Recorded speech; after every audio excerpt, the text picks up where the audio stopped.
இன்றைய நற்செய்தி புனித லூக்கா எழுதிய நற்செய்தி அதிகாரம் 5 இறை வார்த்தைகள் 12 முதல் 16 வரை.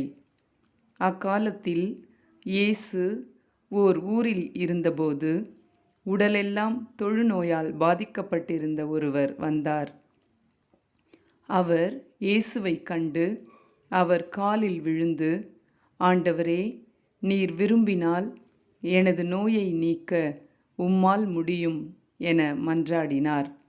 இயேசு கையை நீட்டி அவரை தொட்டு, நான் விரும்புகிறேன், உமது நோய் நீங்குக என்றார். உடனே தொழுநோய் அவரை விட்டு நீங்கிற்று. இயேசு அவரிடம், இதை யாருக்கும் சொல்ல வேண்டாம். நீர் போய் உம்மை குருவிடம் காட்டி நோய் நீங்கியதற்காக மோசே கட்டளையிட்டுள்ள காணிக்கையை செலுத்தும். நீர் நலமடைந்துள்ளீர் என்பதற்கு அது சான்றாகும் என்று கட்டளையிட்டார். ஆயினும் இயேசுவை பற்றிய செய்தி இன்னும் மிகுதியாக பரவிற்று.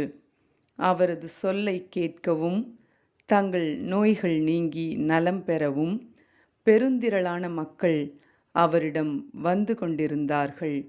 அவரோ ஆள் நடமாட்டம் இல்லாத இடங்களுக்கு சென்று தனித்திருந்து இறைவனிடம் வேண்டி வந்தார். இது ஆண்டவர் வழங்கும் அருள்வாக்கு. இறைவனுக்கு நன்றி.